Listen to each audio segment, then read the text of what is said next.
আজকে একটু বাহিরে গিয়েছিলাম, কিছু টুকটাক কেনাকাটা ছিল।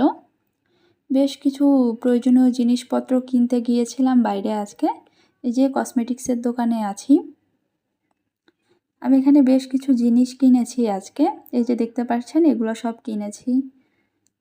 তো একজনের বার্থডে, তো তার জন্য মূলত এই গিফটগুলো কিনলাম।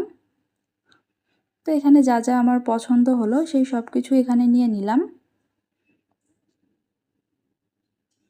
এই যে এক জায়গায় করে রেখেছি, এই জিনিসগুলো মূলত কিনেছি আজকে।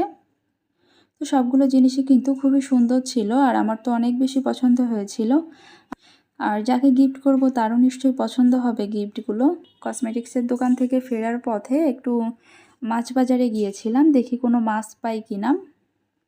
মাছ বাজারে গিয়েছিলাম আর সবজি বাজারেও গিয়েছিলাম।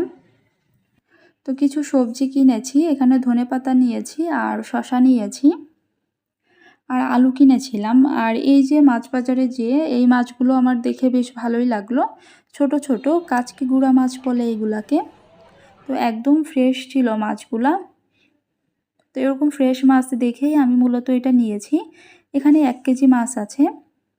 মাছগুলো অনেক বেশি ফ্রেশ ছিল, মনে হচ্ছিল আমি আরও কিছু মাছ কিনে নিয়ে আসি, কিন্তু এত ছোট মাছ একবারে কিনে নিয়ে আসলে এগুলো কাটতেও তো অসুবিধা হয়।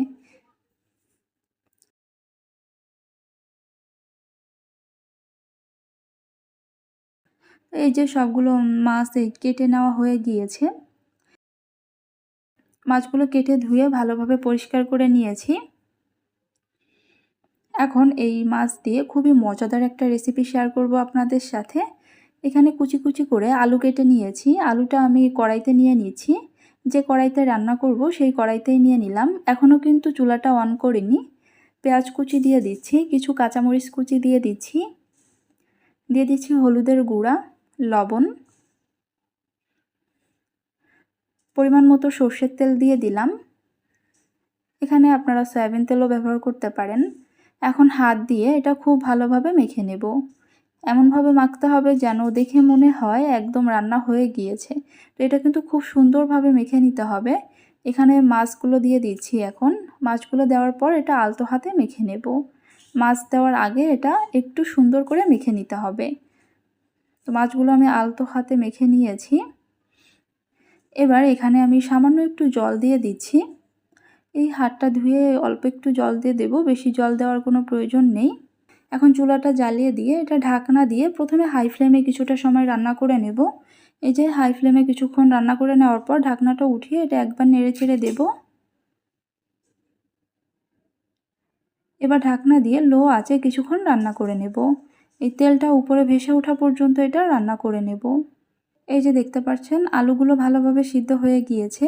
তো এই পর্যায়ে মিডিয়াম আঁচে এটা এভাবে রেখে দেব। এর ভেতর যে জলটা আছে এই জলটা যাতে সম্পূর্ণভাবে শুকিয়ে যায়। এখন এখানে কিছু ধনিয়া পাতা দিয়ে মিশিয়ে নেব। এই ছিল আমার আজকের ছোট মাছের হাতে মাখা চচ্চড়ি। এটা খেতে কিন্তু খুবই মজা হয়।